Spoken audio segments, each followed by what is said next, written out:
क्या दहशतगर्दी फिर से पाकिस्तानी अवाम का खून पीने जा रही?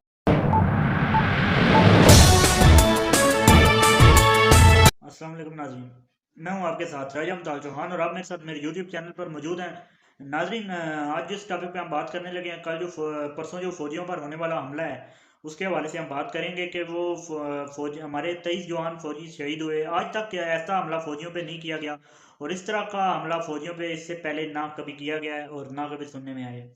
और इसी के साथ साथ जो फौजियों ने भी ऑपरेशन किया और 27 जो हैं वो दहशतगर्द हलाक हुए। क्या दहशतगर्दी फिर से पाकिस्तानी अवाम का खून पीने जा रही है? पहले भी साल हर साल पाकिस्तानी अवाम और पाकिस्तानी फ़ौजी जवान और फ़ौजी सिपाही और फ़ौजी अफसरान जो हैं वो सैकड़ों की तादाद में रोज़ाना शहीद कर दिए जाते थे। मुझे खुद याद है, चंद साल पहले की बात है। कराची में टारगेट किलिंग, उसके साथ रोज़ आए दिन धमाके और अवाम जो है वो आए दिन अवाम को इन मसाइल का सामना करना पड़ता था। बड़ी फौज की कुर्बानियाँ थी, बड़ी मेहनत थी और बड़ी लगन के साथ और बड़ी मैं कहता हूँ कि जो एपीएस के बच्चों का खून था, उन शहीदों के खून की वजह से और उन शहीदों का खून ने जो जोश दिलाया था उस वजह से हमने दहशतगर्दी पर काबू पाया था।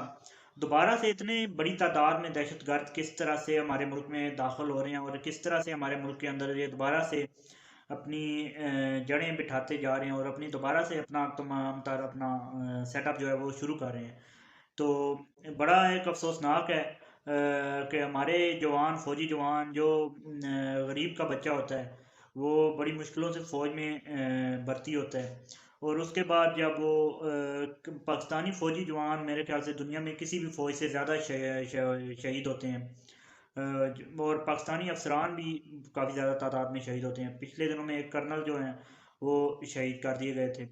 तो इस लेवल तक के अफसरान जो हैं पाकिस्तान में शहीद कर दिए जा रहे हैं हमारे दुश्मनों की जानिब से।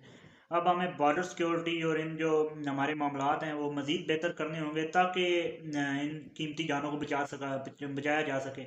आज तो फौजी जवान जो हैं वो इस दहशतगर्दी के खिलाफ लड़ते हुए शहीद हो रहे हैं। कल ये जो दहशतगर्द हैं, ये जो घिनौने अज़ाइम जो रखते हैं, ये हैवान जो हैं वो अवाम तक पहुँचेंगे।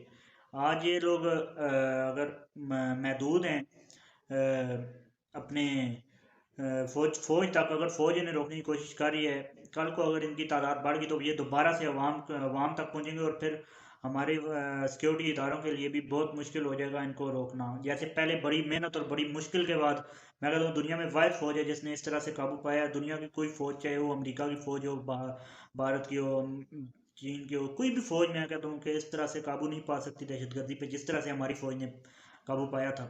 और दोबारा से ये जड़ पकड़ रही है और दोबारा से अगर उस हद तक पहुंच गई तो फिर काबू पाना काफ़ी ज़्यादा मुश्किल हो जाएगा, जैसे पहले हमारे लिए काफ़ी ज़्यादा मुश्किल था और बड़ी मुश्किलात के बाद हमने काबू पाया था।